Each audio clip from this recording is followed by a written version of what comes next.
और रवि की शादी के वक्त रवि के पास कुछ नहीं था। रेहाना, तुमने मुझसे शादी करके एहसान किया है। मुझसे ज्यादा तो तुम कमाती हो। अरे तो क्या हुआ, एक दिन आएगा रवि कि तुम खूब पैसा कमाओगे। मुझे तुम पर पूरा विश्वास है।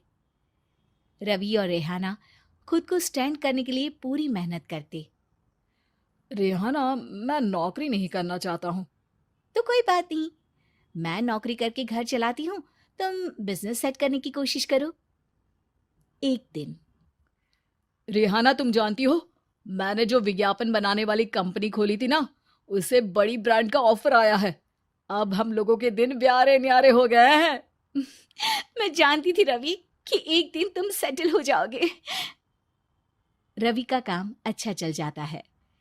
एक दिन वो रेहाना से कहता है, रेहाना, अब हम लोगों का बच्चा भी हो गया है। बहुत छोटा है वो। उसका ख्याल कैसे रखेंगे हम? कैसे क्या, मैं गांव से माँ को लेकर आ जाती हूँ। नौकरी से हाफ डे ले लिया करूंगी। अभी तो वो छोटा है, स्कूल जाने तक मैं मैनेज कर लूंगी। देखो रेहाना, मैं अब अच्छा कमा रहा हूँ। तुमको नौकरी करके परेशान होने की कोई जरूरत नहीं है। अरे कैसी बात कर रहे हैं, मैं अपनी लगी लगाई नौकरी कैसे छोड़ दूं? और मैंने तो सुना है हम लोगों को कुछ ही महीनों में सरकारी नौकरी मिल जाएगी। सरकारी नौकरी में कितना कमा लोगी? उतने में तो मैं ड्राइवर रख लूंगा। रेहाना को रवि की बात का थोड़ा बुरा तो लगता है। कम से कम मेरी नौकरी की इतनी बेइज्जती मत करो। भूल गए, इसी नौकरी के बदौलत तुमने अपना बिजनेस खड़ा किया है।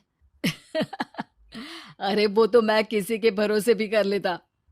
देखो, अपने बच्चे को संभालो, घर का काम करो। अब बाहर जाती तुम अच्छी नहीं लगती हो। रेहाना रवि के कहने पर नौकरी तो छोड़ देती है, लेकिन अब बड़े से घर में उसकी कीमत किसी नौकर से कम नहीं होती। एक दिन रवि का दोस्त आता है। भाभी, हम लोग तो आपको तब से जानते हैं जब से आप लोग शादी होकर इस शहर में आए थे। आपकी बदौलत ही सारा बिजनेस खड़ा हुआ है। ये किस्मत तो आप ही की है भाभी। हाँ हाँ भाई, हमारी मेहनत तो कुछ है ही नहीं।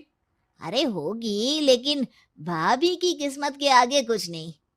दोस्त वहां से चला जाता है, लेकिन रवि का गुस्सा सातवें आसमान में होता है। देखा कैसे बोल रहा था? अरे बिल्कुल अच्छा आदमी नहीं है ये।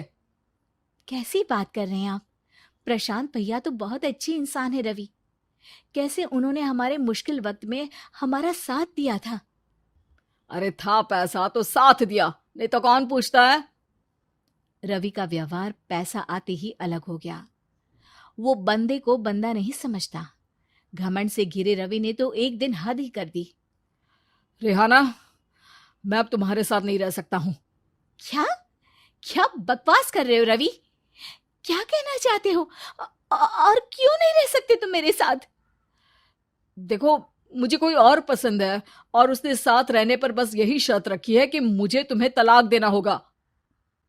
रेहाना, जो कि एक स्वावलंबी महिला थी, उसने बिना देर किए रवि को कह दिया, कोई इश्यू नहीं, मुझे पैकिंग में 4 दिन का वक्त लगेगा, लेकिन तब तक मैं तुम्हारे साथ नहीं रहूंगी।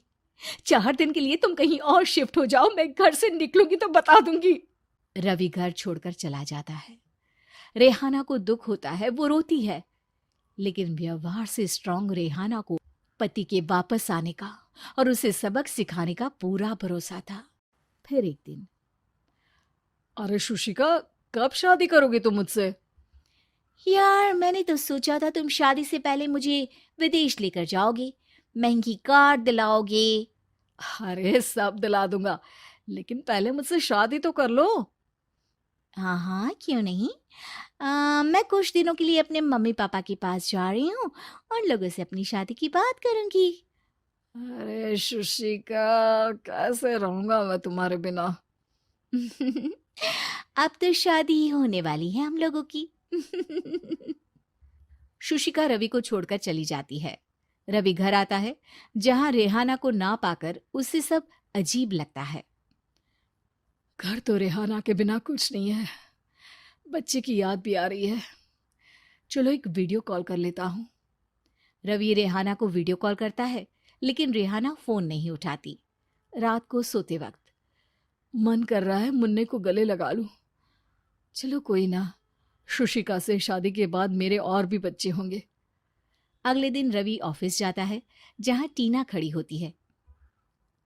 सर, आपने अपने नए ऐड के लिए मॉडल की रिक्वायरमेंट डाली थी ना, मैं उसी के लिए आई हूँ। रवि टीना को देखकर खुश हो जाता है। अब शादी हो गई है तुम्हारी?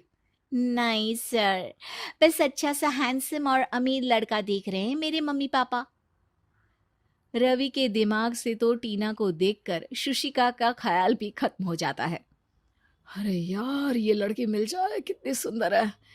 शुशिका तो इसके आगे कुछ नहीं है। अब क्या तुम्हें ऐसा नहीं लगता कि मुझसे मिलकर तुम्हारी ये खोज खत्म हो गई है? आप ना, आप तो 2 बच्चों की पापा लग रहे हैं। अरे नहीं नहीं, मेरी शादी तो हुई थी, लेकिन बीवी को किसी और से प्यार था, मुझे छोड़कर चली गई। खैर, टीना की दोस्ती रवि से हो जाती है, लेकिन 1 महीने बाद शुशिका रवि के पास वापस आती है। मेरे मम्मी पापा तुमसे मिलना चाहते हैं, लेकिन उन लोगों को ये मत बताना कि तुम पहले से शादीशुदा हो, और हाँ, शादी से पहले अपनी सारी प्रॉपर्टी तुमको मेरे नाम करनी होगी। अरे पागल, अब मैं तुमसे शादी ही नहीं करना चाहता। भला ऐसी लालची औरत से कौन शादी करेगा? तभी वहां टीना आ जाती है। रवि, ये पागल सी औरत कौन है? देखो, तुमने ही कह दिया ना पागल, तो पागल ही है। पता नहीं कौन है, कह रही है शादी कर लो, लेकिन शादी से पहले अपनी सारी प्रॉपर्टी मेरे नाम कर दो। बोल तो सही रही है। वैसे तुम जानती हो, मेरी एक सहेली है, उसके पति ने उसे पैसा आते ही छोड़ दिया, जबकि उसको खड़ा करने वाली ही मेरी सहेली थी। और मुझे भी भरोसा नहीं है। अगर मैं भी तुमसे शादी करूंगी तो तभी, जब तुम मेरे नाम अपनी सारी प्रॉपर्टी कर दोगे। अरे हाँ हाँ, क्यों नहीं, बिल्कुल कर दूंगा। रवि और टीना की शादी की तारीख तय हो जाती है। वो अपनी सारी प्रॉपर्टी के कागज लेकर शादी वाली जगह पर पहुंचता है, लेकिन वहां टीना आती नहीं। रवि टीना को मैसेज करता है। कहाँ हो? सॉरी, मैं तुमसे शादी नहीं कर सकती, मुझे तुमसे भी ज्यादा पैसे वाला मिल गया। रवि को गुस्सा आ जाता है। वो गुस्से से सारा डेकोरेशन तोड़ रहा होता है कि वहां रेहाना आ जाती है। सर, क्या हो गया? क्या डेकोरेशन पसंद नहीं आई आपको? अ, तुम यहाँ क्या कर रही हो? मैं यहाँ की डेकोरेटर हूँ। क्या आपको पसंद नहीं आई यहाँ की सजावट? रवि दौड़कर रेहाना के गले लग जाता है। मुझे माफ कर दो रेहाना। रवि रेहाना के गले लग जाता है और रेहाना टीना को थैंक्स का मैसेज करती है।